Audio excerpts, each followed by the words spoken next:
श्री महावीराय नमः। जय आत्म, जय आनंद, जय देवेंद्र, जय शिव। उपाध्याय भगवान श्री जितेंद्र गुरुदेव। जय शशिकांता, जय सरिता, जय अजय, जय मंजुला। गुरु कृपा से गुरु चरणों में रहकर ये तुच्छ बुद्धि जो भी स्वीकार कर पाई, कुछ आपके समक्ष रखने का प्रयास करूं। श्रीमद् भगवान महावीर स्वामी के निर्वाण उत्सव दीपावली पर्व के पावन अवसर पर प्रभु महावीर की आध्यात्मिक विकास यात्रा, उनके साधना काल का वर्णन आप श्रवण करें।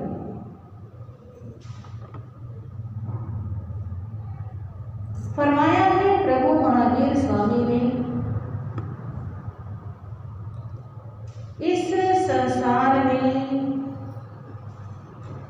दो प्रकार के लोग निवास करते हैं। कुछ होते हैं सिंह वृत्ति वाले और कुछ होते हैं श्वान वृत्ति वाले। सिंह वृत्ति मतलब शेर जैसी, और श्वान वृत्ति मतलब कुत्ते जैसे।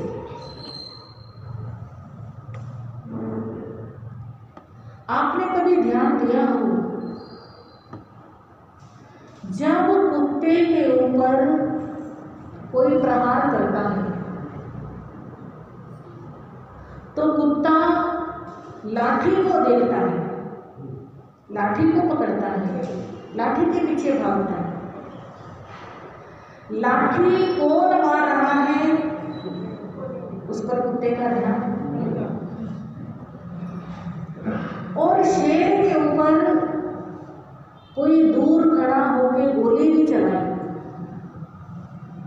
तो शेर गोली को नहीं देखता, वो ये देखता है कि गोली आई कहां से, किसने चलाई, उसके ऊपर आता। ऐसे संसार में कुछ लोग यही सोचते रहते हैं, उसने मेरे को ऐसा कह दिया, उसने मेरा ऐसे कर दिया, यानी जो दिखाई दे रही है। जैसे कुत्ता लाठी को पकड़ता है, ऐसे कुछ लोग सामने वाले को देखते हैं, उसने मेरी बेइज्जती कर दी, उसने मेरा कहना नहीं माना, उसने मेरे साथ ऐसा किया, तो वे श्वान वृत्ति के लोग होते हैं। क्योंकि सामने खड़ा होकर या पीठ पीछे या जो भी कोई कुछ हमारा नुकसान कर रहा है, वो लाठी के समान है। लाठी अपने आप नहीं चलती है, लाठी को कोई चलाता है तो चलती है। तो कुछ लोग केवल लाठी को ही देखते हैं, वे चलाने वाले को देखते ही नहीं। और कुछ लोग ऐसे होते हैं जो चलाने वाले को देखते हैं। ये जो लाठी आ रही है, ये जो अपशब्द आ रहे हैं, ये जो अपमान हो रहा है, ये जो नुकसान हो रहा है, ये कराने वाला कौन है? मेरा अपना कर्म है। अगर मेरा कर्म अच्छा है तो ये लाठियां आ ही नहीं सकती। मेरे कर्म ही लाठियां भेज रहे हैं मेरे पास। तो प्रभु महावीर सिंह वृत्ति के धारक थे।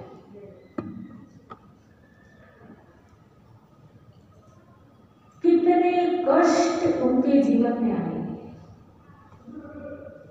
उन्होंने ना कष्टों को देखा है और ना कष्टों के निमित्त को देखा है कि किस निमित्त से आ रहा है।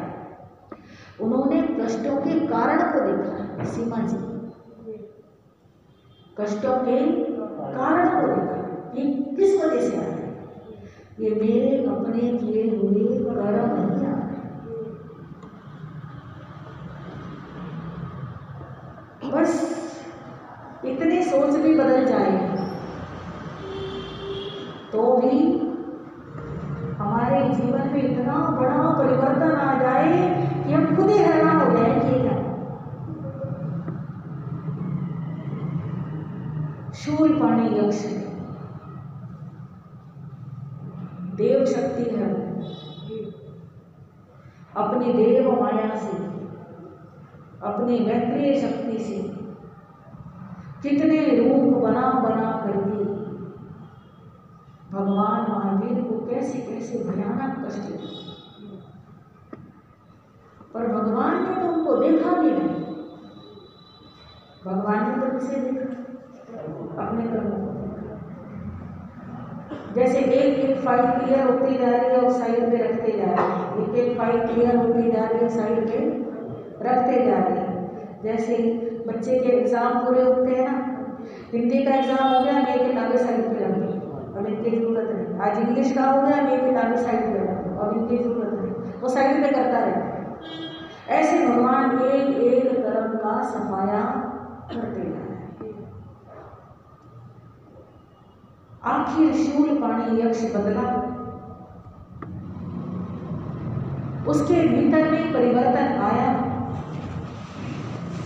वो भगवान के चरणों में झुका और विनम्र होकर के क्षमा याचना करके वहां से विदा हुआ। और इधर से भगवान महावीर उस देवालय से बाहर निकलते हुए उन्होंने तो दीक्षा के समय ये प्रण किया था कि मेरे को बस चलते रहना, कहीं पर भी रुकना नहीं। बाहर से शरीर के कदम चलते रहेंगे, अंदर से अध्यात्म की यात्रा चलती रहेगी। कहीं सुविधा मिले तो रुकते नहीं, कहीं कष्ट मिले तो घबराते नहीं, चल पड़ेंगे। और चलते चलते चलते चलते कहते हैं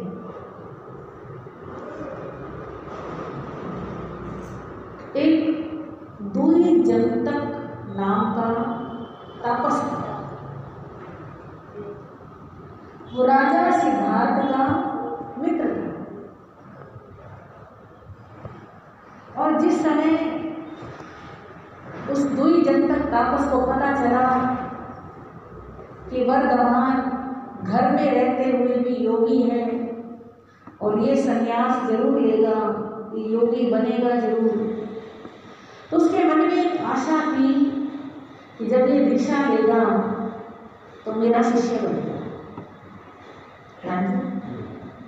होता है ना ऐसा, क्योंकि मेरे मित्र का पुत्र है और राजवंशी है, क्षत्रिय है, और लोग तो मेरे शिष्य बहुत हैं, पर जब एक राजवंशी राजकुमार आकर के मेरा शिष्य बनेगा तो मेरा प्रभुत्व कितना बढ़ जाएगा। एक आशा थी उसके, पर जब उसे पता चला कि वर्धमान ने तो दीक्षा ले भी ली और उसने किसी को गुरु बनाया नहीं, तो बड़ी निराशा हुई। फिर भी मन में एक विचार था कि कभी ना कभी यहाँ आएगा जरूर, और सहज भाव से विचरण करते हुए प्रभु महावीर उसी दिशा में बढ़ रहे हैं। और दुई जनतक को पता चला है कि वर्धमान इसी दिशा में आ रहे हैं, और शिष्यों ने बताया कि अब वो हमारे आश्रम के बाहर से निकले। दुई जनतक शिष्यों को लेकर बाहर आया है, वर्धमान को देखा है। दुई जनतक ने भी देखा और उसके शिष्यों ने भी देखा। ऐसा अनुभव हुआ जैसे कोई दिव्य अलौकिक अलग ही कोई नूर, एक प्रकाश पुंज चला आया। हमने इतने वर्षों की साधना में भी ऐसा तेज प्राप्त नहीं किया। जिसको भी कुछ समय हुआ है वो इतना ऐसा, क्योंकि जो अंदर में होता है वो बाहर झलक ही जाता है। दुई जनतक ने वर्धमान का स्वागत किया। आओ पधारो, आश्रम में पधारो। दुई जनतक ने वर्धमान को प्रणाम किया तो वर्धमान महावीर ने भी एक शिष्टाचार कि पुराना है, परिचित है, मेरे पिता का मित्र है, उसके प्रणाम का अभिवादन किया, जवाब दिया और सहज भाव से आश्रम में आ गए।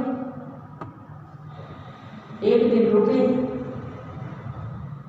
अब कुलपति ने सोचा था कि ये मेरे आश्रम में रुकेगा, मेरे से प्रश्न पूछेगा, अलग अलग अपनी जिज्ञासाएं रखेगा, मैं इनका समाधान दूंगा तो अपने आप मेरा शिष्यत्व स्वीकार करेगा। पर वर्धमान तो आए थे, जैसे आते ही ध्यान में खड़े हो गए।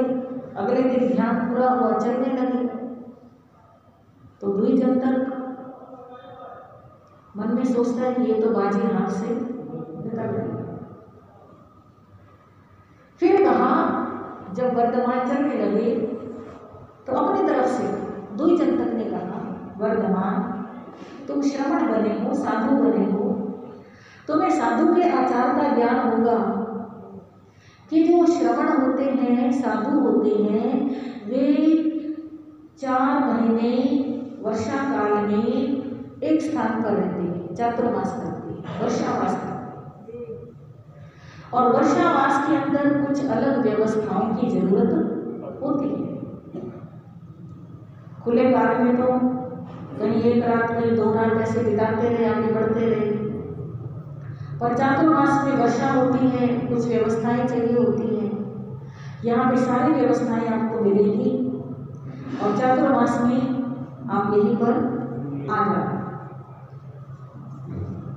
वर्धमान ने कहा ठीक है, जैसा अवसर हुआ देखा। और चातुर्मास का समय आया है और चातुर्मास का समय आने से पूर्व ही दुई जनतक के शिष्यों ने बड़ी मेहनत करके एक बहुत सुंदर बड़ी सी एक पर्ण कुटिया घास फूस के जमीन रेत लूट करके बहुत बढ़िया सी कुटिया। उनके मन में था कि वर्धमान आए और वर्धमान जो 3 ज्ञान को पिछले जन्म से लेकर आए थे और चौथा ज्ञान मने परे ज्ञान भी दीक्षा होते ही उन्हें प्राप्त हो गया था। तो वे भी भावों को देखते हैं, पढ़ते हैं। जिन्हें मने परे ज्ञान नहीं, कोई ज्ञान नहीं, वे भी भावों को पढ़ लेते हैं, समझ लेते हैं। और जिन्हें मने परे ज्ञान है वे तो सारा कुछ जानते हैं। वर्षावास की पहली शाम के समय वर्धमान उस आश्रम में पहुंचे। दुई जनतक ने स्वागत किया और बताया कि मेरे शिष्यों ने बड़ी भावना भक्ति के साथ, बड़े प्रेम के साथ आपके लिए कुटिया बनाई। ये कुटिया आपको वर्षावास में बड़ी साताकारी रहेगी, अनुकूल रहेगी, आप यहाँ पर आए। और वर्धमान उस कुटिया में प्रवेश कर जाते हैं।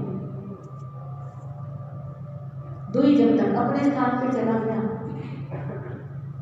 बाकी सब शिष्य वर्धमान के स्वागत की तैयारी करते हैं। उनके लिए फल, फूल,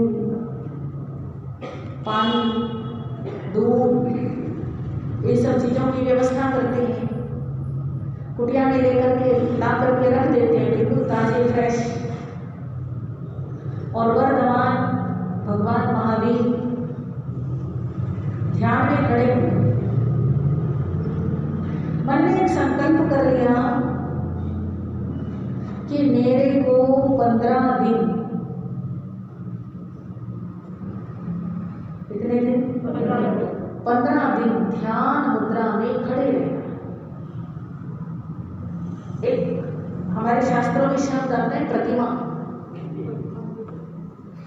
प्रतिमा कहते हैं प्रतिज्ञा। ऐसी प्रतिज्ञा कर ली, ऐसी प्रतिमा धारण कर ली कि मैं 15 दिन तक प्रतिमा की तरह रहूं। जैसे प्रतिमा न हिलती है, न डूबती है, न आती है, न जाती है, पलकें भी झपकती नहीं है। प्रतिमा की पलकें खुली हैं तो खुली रहेंगी और बंद आंखों वाली प्रतिमा तो बंद रहेगी। बिल्कुल ऐसी प्रतिमा बता। ऐसा एक कल्प, ऐसी एक प्रतिज्ञा, एक प्रतिमा धारण करें। 15 दिन खड़े हो, वही एड़ियां मिली हुई, पंजे खुले हुए, पंजों में 4 अंगुल का अंतर, हाथ नीचे घुटनों की तरफ झुके हुए, लटके हुए, गर्दन बिल्कुल सीधी, आंखें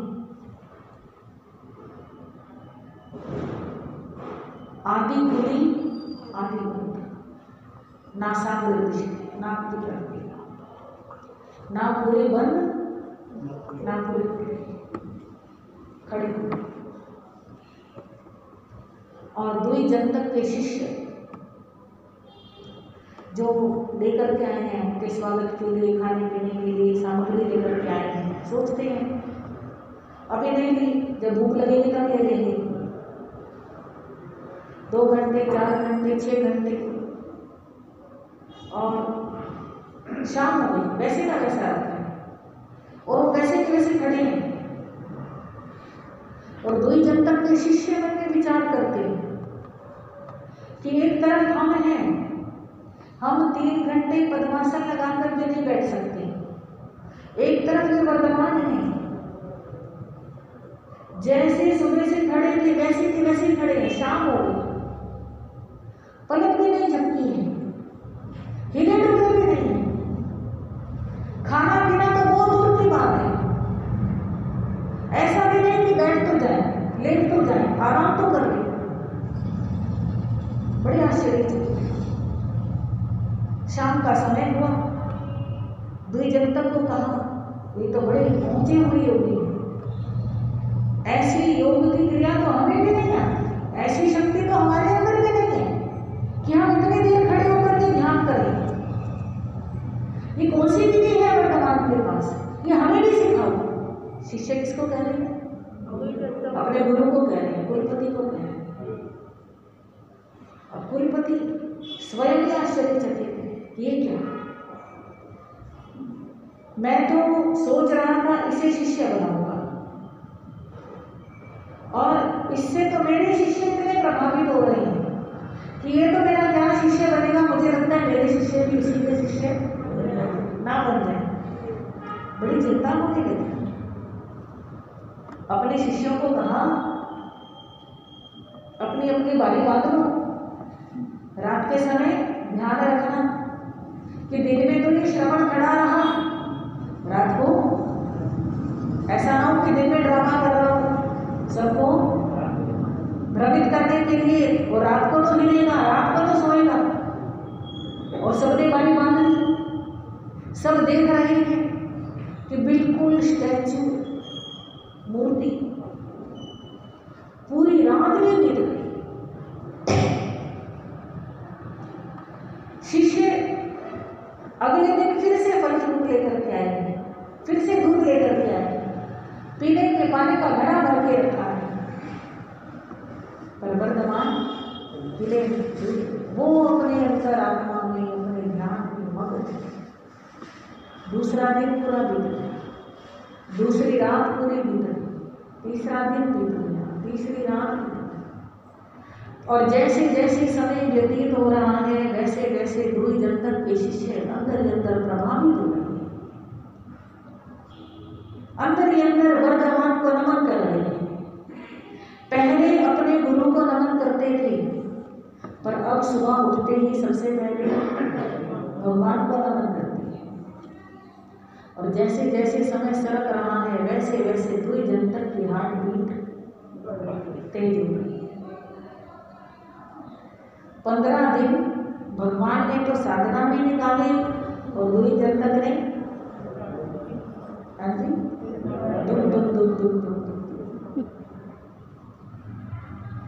अब तो इसको यहाँ से भेजना ही पड़ेगा। अब तो ये यहाँ से चला जाए उसी में मेरा भला है। और मेरा भी कैसा समय खराब था कि मैंने खुद इसको यहाँ पे आने के लिए कहा। जब एक दिन मैंने इसको देख लिया था कि इससे मेरे शिष्य प्रभावित हो रहे हैं, तो मुझे 4 महीने के लिए इसे बुलाना ही नहीं चाहिए था। और मैंने 4 महीने के लिए बुला दिया। ये 15 दिनों के अंदर ऐसा कमाल कर रहा है, 4 महीने में तो मेरा कुछ नहीं बचेगा। मौके की तलाश करने लगा। गर्मी बहुत ज्यादा है, बारिश आ नहीं रही है, गायों को चरने के लिए चारा नहीं मिल रहा है। गाय आश्रम में घुस आती है। जब किसी और तपस्वी की कुटिया की तरफ जाती है, क्योंकि घास फूस के तिनकों की कुटिया बनी होती है, वो घास फूस खाने लगते हैं तो सब हटा देते हैं। पर वर्धमान की कुटिया के पास आती है, उसके घास फूस तिनके खाती है। वर्धमान तो अपने अंदर में उतरे हुए हैं, उनको बाहर का कुछ होश ही नहीं है। और उसकी वर्धमान की कुटिया पर घास फूस खाने लगे हैं। और बाकी आते हैं, बाकी भगाते हैं, जाकर के गुरु जी को बताते हैं कि वर्धमान तो इतने आत्ममस्त हो गए हैं, इतने ध्यान मगन हो गए हैं कि वे तो कुटिया की तरफ भी ध्यान नहीं देते हैं। ऐसे तो कुटिया क्या हो गए, 4 महीने कैसे बिताएंगे, बारिश में कैसे रहेंगे। और इधर जैसे जैसे 15 दिन पूरे होते हैं, रोज इंतजार करते हैं कि आज वर्धमान आंख खोलेंगे, आज वर्धमान आंख खोलेंगे। 15 दिन पूरे हुए, भगवान महावीर का कल्प पूरा हुआ, उन्होंने आंखें खोली हैं। और जैसे आंखें खोली, 2 जनता के पास सूचना पहुंची, 2 जनता आ गया है और आकर के कहने लगा, श्रवण वर्धमान, आपको मालूम है मेरे शिष्यों ने कितने भावना से, कितने प्रेम से और कितनी मेहनत करके तुम्हारे लिए इतनी अच्छी कुटिया बनाई, और तुम अपनी कुटिया का भी ध्यान नहीं रख सकते। गाय आती है, आपकी कुटिया का घास फूस खाती है, आप उसका भी ध्यान नहीं रख सकते। अगर आप ध्यान नहीं रखोगे और ये कुटिया खराब हो जाएगी, फिर आपको वर्षा काल में कितनी दिक्कत आएगी। दोबारा तो कुटिया बनाएगा आपके लिए। मतलब इस तरीके से बोलना चाहिए। और वर्धमान उसके शब्दों को भी सुन रहे हैं, उसके भावों को भी देख रहे हैं, और मन पर्यव ज्ञान से उसके अंदर की भावनाओं को भी पढ़ रहे हैं। और मन में विचार करते हैं, मेरे यहाँ रहने मात्र से, मैंने कुछ किया नहीं, किसी से मांगा नहीं, कुछ किसी को कहा नहीं, मेरे यहाँ रहने मात्र से इनको पीड़ा पहुंचाई। और पीड़ा तो मैंने किसी को पहुंचानी ही नहीं। कोई जवाब नहीं दिया, कोई बातचीत नहीं, बस कदम बढ़े, आश्रम से बाहर निकले, चल पड़े मौन भाव से। और वहां से विहार करके मन के अंदर कुछ और संकल्प किए। जब तक केवल ज्ञान प्राप्त नहीं होता, जब तक पूर्ण ज्ञान प्राप्त नहीं होता, पूर्ण वितरागता नहीं आती, तब तक हर इंसान को अपने अंदर कुछ ना कुछ बदलाव करने की जरूरत होती है। ये बात सबके लिए है, हमारे लिए भी। आपके लिए। और भगवान महावीर भी सोच रहे हैं कि मुझे अपने अंदर कुछ बदलाव करना है। मेरा भाव ये है कि मैं जहां भी जाऊं वहां प्रेम की गंगा हो। मैं जहां भी जाऊं, जहां भी खड़ा हूं, जहां भी बैठूं, जहां भी रुकूं, वहीं पर प्रेम प्रेम शांति और आनंद की वर्षा। मैं यहाँ 15 दिन रहा, पर इन 15 दिनों में शांति नहीं, अशांति फैल गई। जबकि सारे शिष्यों को बड़ी आनंद की अनुभूति हुई, पर एक 2 जन तक को तकलीफ तो केवल 2 जन तक को। पर भगवान सोचते हैं कि मैंने किसी को पीड़ा नहीं पहुंचाने और उसको पीड़ा पहुंच गई, उसका कारण क्या था? विचार किया कि मैंने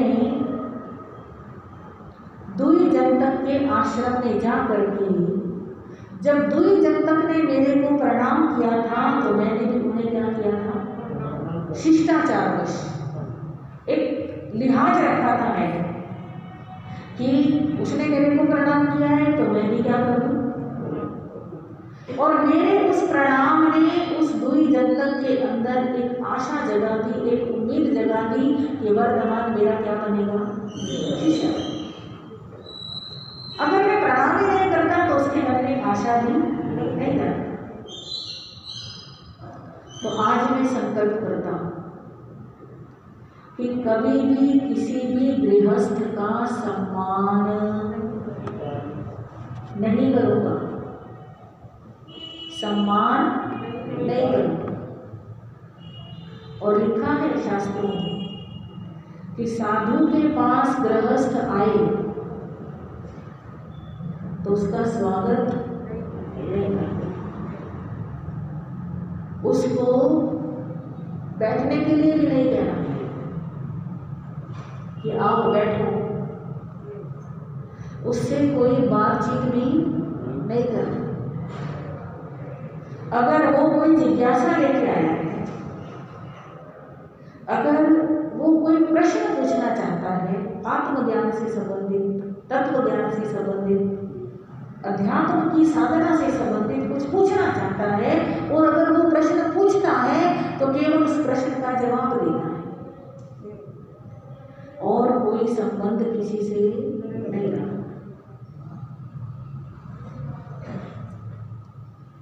तो वर्तमान ने प्रतिज्ञा क्या की कि मैं किसी गृहस्थ का सम्मान नहीं करूंगा, अप्रीतिकर स्थान में नहीं रहूंगा,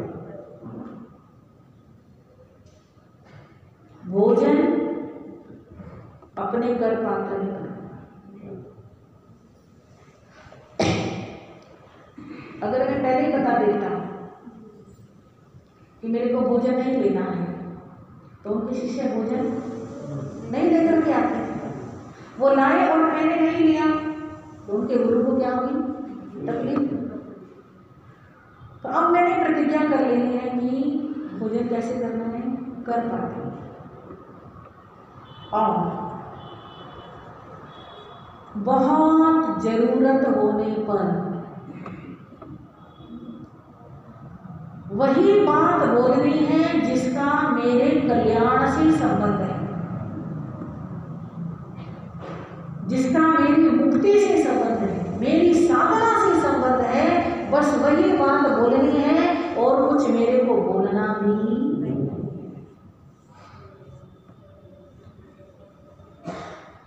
कई बार ऐसे प्रसंग आए कि वर्तमान महावीर को चोर समझ करके पकड़ लिया, गुप्तचर समझ करके जेल में बंद कर दिया। ऐसे स्थानों पर भगवान बोल रहे, बोले नहीं। अगर वे बोल पड़ते कि मैं वर्तमान हूं, मैं नंदीवर्धन का भाई हूं, सिद्धार्थ का पुत्र हूं, कुंडलपुर का राजकुमार हूं, तो कोई उन्हें कैद, कोई उनको ऐसी दृष्टि से देख भी नहीं सकता। पर अनजाने में पकड़ा है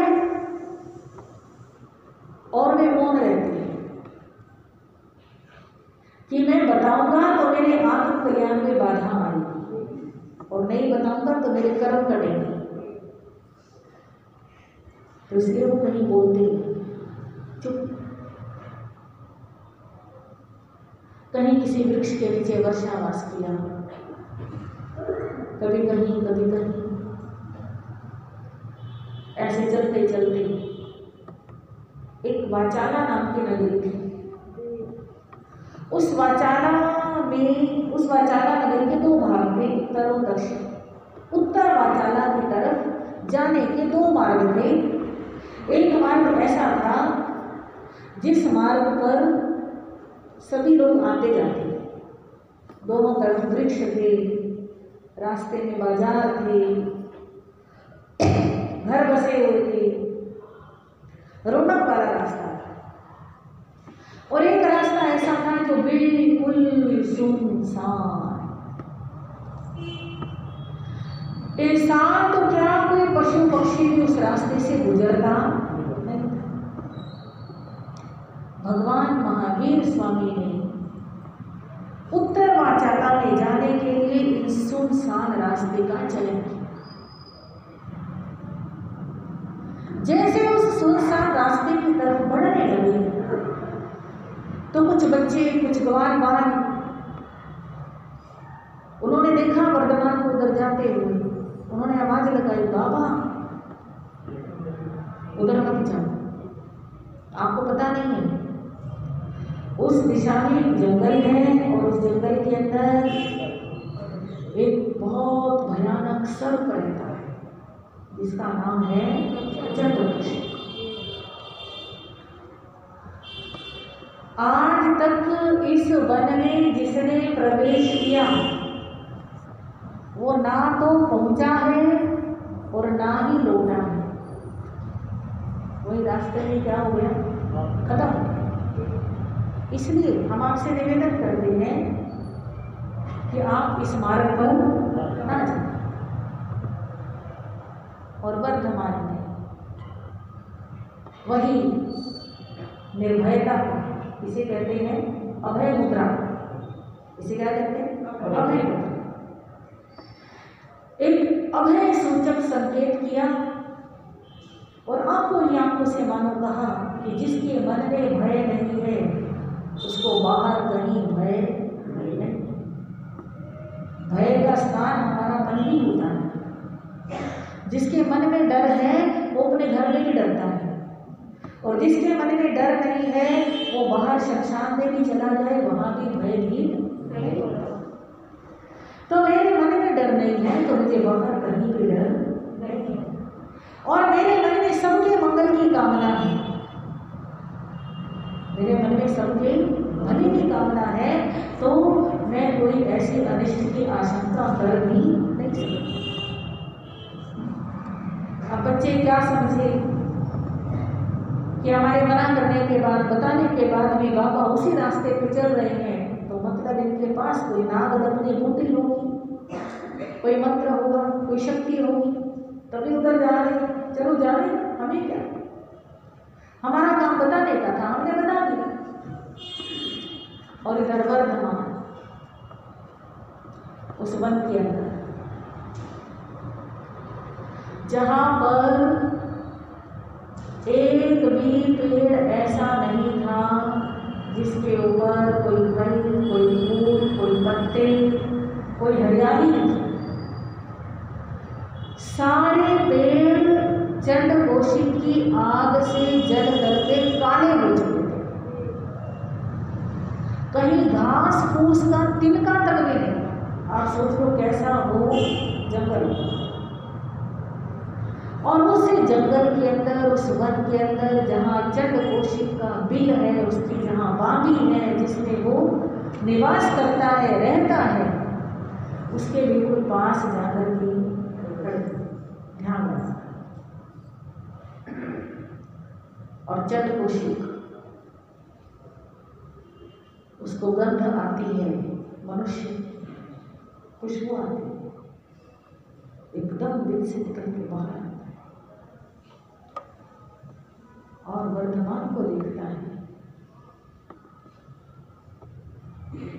बड़ा हैरान हुआ, बड़ा क्रोध आया। अरे इस पूरे एरिया में तो कोई आसमान से पक्षी भी नहीं उड़ता है, क्योंकि मेरी आंखों में इतना जहर है कि मैं उड़ते पक्षी को देख लूं तो वो भी राख बन के नीचे गिरता है। जलते हुए गारे के रूप में नहीं, ऊपर ही जल जाता है और नीचे गिरते गिरते तो राख बन जाता है। और ये इंसान, इसकी ऐसी हिम्मत, ये मेरे दिल के पास आके खड़ा और चंड कोशिक पूरे क्रोध में आकर अपने आंखों में सारा जहर भर कर वर्धमान महावीर के शरीर पर दृष्टि डाली, ऊपर से नीचे आंखों से जहर का प्रक्षेपण किया। ऐसा जहर कि पेड़ पौधे भी क्या हो जाते थे, जल जाते, पर वर्धमान महावीर पर कोई असर नहीं। दोबारा फिर वही प्रयोग किया, तीसरी बार और शक्ति जुटाई और प्रयोग किया, कोई असर नहीं। और चंड कोशिक का क्रोध बढ़ता रहता है, चरम पर पहुंच गया, जिसे कहते हैं एड़ी से लेके चोटी तक का जोर लगाना। ऐसे पूरी ताकत लगा करके मन में सोचा अब तो इसे डसना पड़ेगा, और पूरी ताकत लगा करके जोर से डंक लगाया, अंदर तक उसके डंक गड़ गए और डंक मार करके जैसे पीछे हटा है, हैरान हो गए। बाहों में से दूध की धार,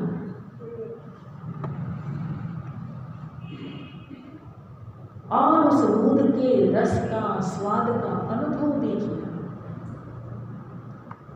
और जैसे कुछ अमृत उसके अंदर चला। और भगवान तो वैसे खड़े हैं, वो डंक लगाते एकदम पीछे हट गया। उसको ये भाव था कि मेरे डंक लगते ही कहीं मेरे ऊपर ना गिर पड़े, मैं ना दब जाऊं। वो एकदम पीछे हट गया, पर वर्धमान तो 10 से मस नहीं हुए, वो तो हिले भी नहीं। इतनी गजब की सहन शक्ति। ध्यान में बैठ करके एक ही चीज का चिंतन किया करूं कि मेरे अंदर कितनी सहन शक्ति है। अपनी सहन शक्ति को बढ़ाने के लिए प्रयोग किया करो। भगवान प्रयोग ही कर रहे हैं ये सारे। और जब चंड कोशिक ने देखा कि भगवान ने गिरना तो दूर, वो तो वैसे के वैसे खड़े हैं, तो थोड़ा सा एकदम रुक गया, सोचने लगा, सोचने को मजबूर हो गया, ये इंसान है या कोई और चीज है। साधारण इंसान तो मेरे प्रहार को सहन कर ही नहीं सकता है, जरूर इसके अंदर कोई दिव्य शक्ति है, जरूर ये कोई महान आत्मा है, ये कोई महापुरुष है। और जैसे वो सोचने लगा, वैसे भगवान ने देखा कि अब ये पात्र तैयार हो चुका है। अब इस समय अगर इसे कुछ कहा जाए तो वो इसके पात्र में डलेगा और अमृत का लूटेगा। भगवान ने 2 शब्द, बुझ किम न बुझ, बोध को प्राप्त करो, जागो, जागते क्यों नहीं हो, बस इतना कहा। और चंड कोशिक अंतर्मुखी बन गया, गहराई में चला गया। सोचते सोचते, चिंतन करते करते जाति स्मरण ज्ञान हुई, और याद आया, ओहो चंड कोशिक तू तो साधु था, और एक शिष्य की गलती की सजा तूने किसको देनी, अपने आप को। शिष्य ने मुझे गुस्सा दिलाया, मैं उसके हाथ का रिमोट बन गया। जैसे आजकल टीवी का रिमोट होता है ना, बैठे बैठे बटन दबा दिया, ये चैनल लग गया, दूसरा दबा दिया, दूसरा चैनल लग गया। ऐसे ही मैंने अपना रिमोट अपने शिष्य को दे दिया, शिष्य ने ऐसी हरकत करी, मैं खुश हो गया और वैसी हरकत करी, मैं क्रोधित हो गया, उसने मेरे को क्रोधित किया, उसकी वजह से मैंने गुस्सा किया, उसका क्या बिगड़ा, नुकसान तो मेरा ही। उस जन्म में मैंने क्रोध किया था, उसका फल आज तक भुगत रहा हूं। अपने आप के अंदर से ज्ञान आ रहा है, अब मैंने क्रोध बिल्कुल नहीं करना है। बहुत लोगों को सताया, बहुत लोगों को मारा, बहुत पाप किए मैंने, एकदम शांति का अवतार बने। अपने मुख को बिल के अंदर डाल दिया और बिल के अंदर डाल के शरीर सारा बाहर है, और वर्तमान में अपना जो काम करना था, चंड कोशिक को अमृत कोशिक बना, जहर को अमृत में बदल दिया, आग को पानी में बदल दिया। इतना बड़ा चमत्कार जो कर सके वही तीर्थंकर होता है। बात समझ आ रही? तीर्थंकर कौन होता है?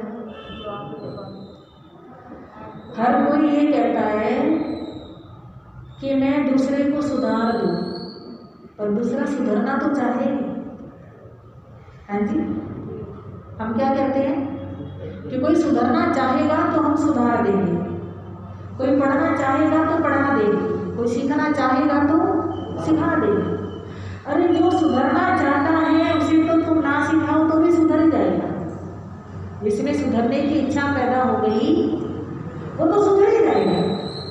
मेन सुधारना तो उसका है जो सुधरना ना चाहे, उसको भी क्या करना। चंडकोशिक भगवान के पास नहीं आया था, उसके मन में ये भाव नहीं था कि मैं सुधरूं, या मेरा गुस्सा खत्म हो जाए, या मेरा जहर खत्म हो जाए, या मैं जहरीला हूं, मैं अमृतमय बन जाऊं, कोई भाव नहीं था। जो सबके लिए एक आतंक बना हुआ था, एक भय बना हुआ था, ऐसा विषधारी उसके पास जाकर के, उसके बिल के पास खड़े होकर के उसको क्या किया, सुधारा। उसको बोल दिया जो सुधरने को तैयार नहीं है उसको भी जो सुधारे उसे कहते हैं तीर्थंकर। चंडकोशिक का उद्धार 15 दिन का उसने सत्ता रखी, अनशन, कुछ खाया पिया, कुछ नहीं किया। उसने भी प्रतिमा स्वीकार कर ली कि मेरे को हिलना डुलना भी नहीं। 15 दिन के संखारे से काल करता है, काल करके 8वें स्वर्ग का देवता, और इधर वर्धमान उनकी यात्रा जारी है। अनेक स्थानों पर जाते हैं, अनेक परिश्रम से जाते हैं।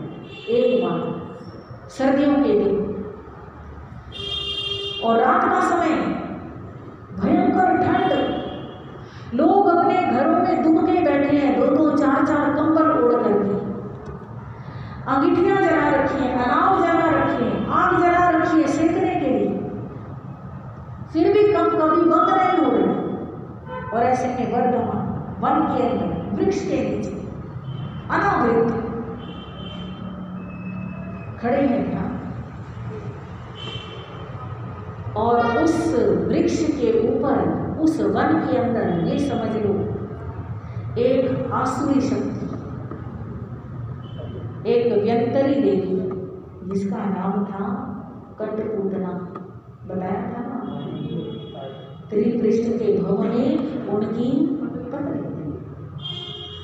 उस कर्म का उदय,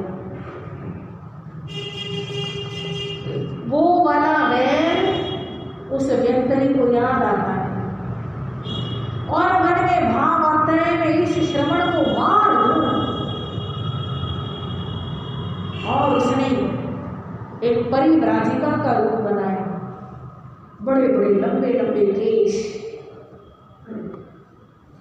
उनको पानी से भिगोती है और गीले बालों को लेकर के जहाँ वर्धमान ध्यान में खड़े हैं उनके ऊपर सारी रात ठंडे ठंडे जल की धाराएं, पहले ही इतने ठंड, और इन देवी देवताओं में शक्ति होती है कि ठंड नहीं है तो ये ठंड कर सकते हैं, गर्मी नहीं है तो गर्मी कर सकते हैं, बादल ला सकते हैं, बारिश कर सकते हैं, ये शक्ति होती है। पहले ही इतनी ठंड है और हड्डियों तक में कंपन पैदा कर दे, ऐसी ठंड है, और उसके ऊपर और ठंड चला दे और शीत रहने दे, और ऊपर से ठंडा ठंडा जल सारी रात गिरा, और जब सारी रात कष्ट दे दे करके उसका वो वैर बदला समझ लो पूरा हो गया, या वो थक गई, तो अपने आप ही वहां से चली और वर्धमान अपने स्थान से गिरे तक भी प्रातःकाल सूर्य उदय हुआ, वहां से विहार किया, कहीं खड़े हैं जंगलों की झाड़ियों के पीछे ध्यान में। कुछ मुसाफिर आते हैं, ठंड को दूर करने के लिए अलाव जगाते हैं, सेकते हैं, और सेकने के बाद जब जाने लगे तो उस आग को बुझाया नहीं, हवा के साथ वो आग बढ़ते बढ़ते जहां वर्तमान खड़े हैं वहां तक आ जाती, चारों तरफ आग जल जाती। पर जिसका हृदय शीतल है, जो स्वयं पानी का रूप है, उसका आग भला क्या बिगड़ सकता। ये लोगों का अविवेक होता है, उनका अविवेक था। उन्होंने ये सोचा नहीं कि इस आग को हम शांत नहीं करेंगे तो पता नहीं कहाँ तक जाएगी और क्या नुकसान है, किसी को पीड़ा हो सकती है, कोई विचार। और अनेक कष्ट ऐसे साल पर साल बीत रहे, 4-5 साल हो गए, और वर्तमान महावीर मन में विचार करते हैं कि इस एरिया में इधर की तरफ विचरण करते हुए मुझे 4-5 साल हो गए, मैं किसी को अपना परिचय नहीं देता, पर फिर भी जितने कष्ट मेरे ऊपर पहले आते थे अब उतने नहीं आते। यानी कि भगवान तो नहीं बताते हैं, पर चर्चाएं कहीं के कहीं पहुंच जाती हैं। शायद लोगों को पता चलना शुरू हो गया है मेरे बारे में, इसलिए लोग मेरे को कष्ट नहीं देते। मन में विचार आया मुझे ऐसी जगह जाना चाहिए जहां कोई मेरे को जानता पहचानता नहीं, जो मेरे को जानते नहीं वो मेरे को कष्ट देंगे तो मेरी पीड़ा यानी मेरे कर्म जो है वो खत्म नहीं। मैंने सारे कर्मों का सफाया किया, चल पड़ी। चलते चलते रास्ते में एक सूना सा खंडहर है, रात्रि हो गई, वहीं पर ध्यान लगा के खड़े हो गए। ध्यान लगाकर खड़े हैं, एक जोड़ा आता है, पति पत्नी का, प्रेमी प्रेमिका का, जो भी एक युगल आता है। खंडहर के बाहर से आवाज लगाते हैं, कोई है? तो भगवान तो बोल। दूसरी आवाज आई, कोई है? फिर भी बोल। तीसरी बार फिर आवाज आई, कोई है? कोई जवाब। वो कपल, वो युगल उस खंडहर में आते हैं और आकर के देखते हैं कोने के अंदर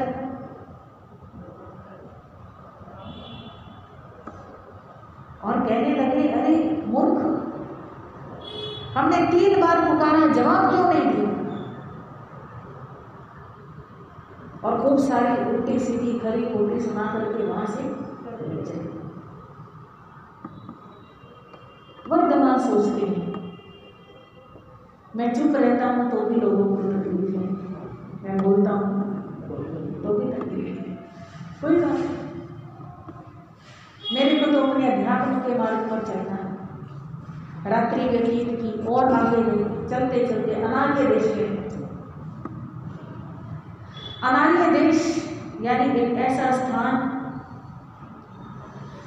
जहां पर खेती बाड़ी नहीं होती है,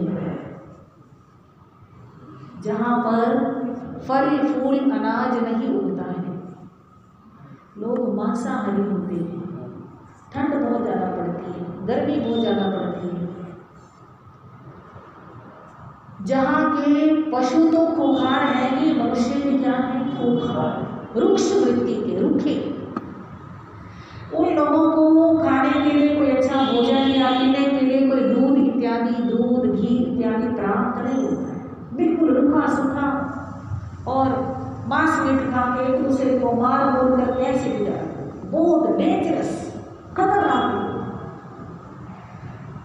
और जैसे उन्होंने देखा कि ये निर्वस्त्र निर्वसन अकिंचन कौन आ गया, आज तक तो इसको कभी नहीं देखा, कहाँ से आ गए, और उसको अपशब्द बोलते हैं, उल्टा सीधा बोलते हैं, कभी कभी तो लाठियों से मारते हैं, इतना मारते हैं कि शरीर के निशान पड़ जाते हैं, खून बहने लग जाता है। और वर्तमान में कभी कभी ऐसा भी होता है कि भगवान अपने ध्यान में खड़े हैं, उनकी वही मुद्रा होती है कि मुद्रा, और डर जाते हैं लोग देख करके कि ऐसे करके खड़ा है, पता नहीं कौन है, गिरता भी नहीं है, डूबता भी नहीं है, भयभीत हो जाते हैं, डर की वजह से मारते हैं। कभी कभी गली के बच्चे कुत्तों को पीछे लगा देते हैं, शिकारी कुत्तों को ऐसे छू छू करके पीछे लगा देते हैं, कुत्ते काट लेते हैं, खून आ जाता है, पर फिर भी वो अपनी साधना की आंच में अपने आप को तपा रहे, अपने आप को निखार रहे, और अनार्य देशों के, अनार्य लोगों के अनेक कष्टों को सहन कर रहे। भावना एक ही है कि मेरे इस जन्म में सारे कर्मों का सफाया होना चाहिए, मेरे को हर परीक्षा से अपने आप को गुजारना।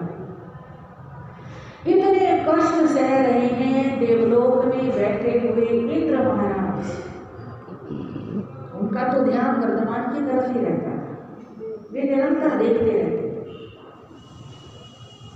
और जैसे जैसे देखते हैं उनकी भक्ति और ज्यादा बढ़ती चली जाती है, बढ़ती चली जाती है, और जब भक्ति हृदय में होती है उधर ही ध्यान होता है, हाथ जोड़ करके धन्य हो धन्य हो धन्य हो, आपको आपकी आत्मा को नमन है। और सब देवता पूछते हैं आप किसको नमन कर रहे हैं, कहते हैं वर्धमान को नमन कर रहा हूँ, महावीर को नमन कर रहा हूँ, आखिर इंसान का शरीर तो है, इतने कष्ट सह रहे हैं, इतने धीर वीर साहसी। मैं कहता हूँ जो इतने कष्ट सह सकता है उसे कोई देवी देवता भी चलायमान नहीं कर सकता। अब सारे देवता खुश होते हैं, नमन करते हैं, पर एक देवता कहने लगा कि इंद्र महाराज तो वर्धमान की भक्ति में पागल हो गए, और जब किसी भक्ति का रंग चढ़ता है ना तो व्यक्ति अतिशय बोलता है, यानी कि कंकर भी शंकर नजर आता है, साधारण इंसान को भी भगवान समझने लग जाता है।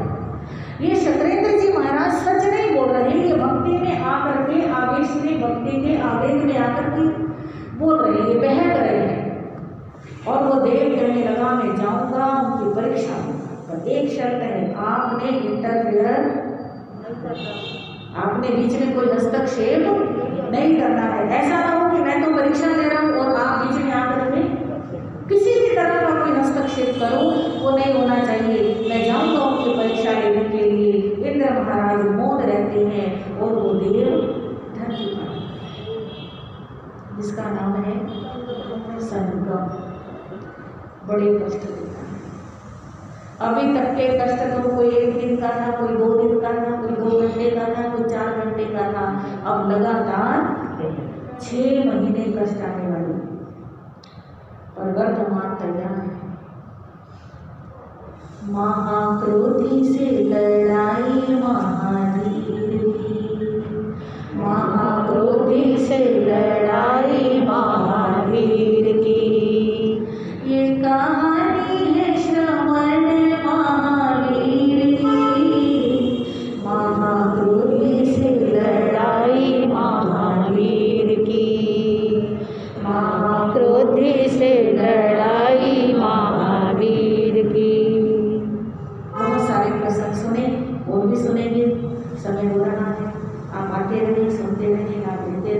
इन्हीं शब्दों के साथ आज के वक्तव्य को विराम देंगे और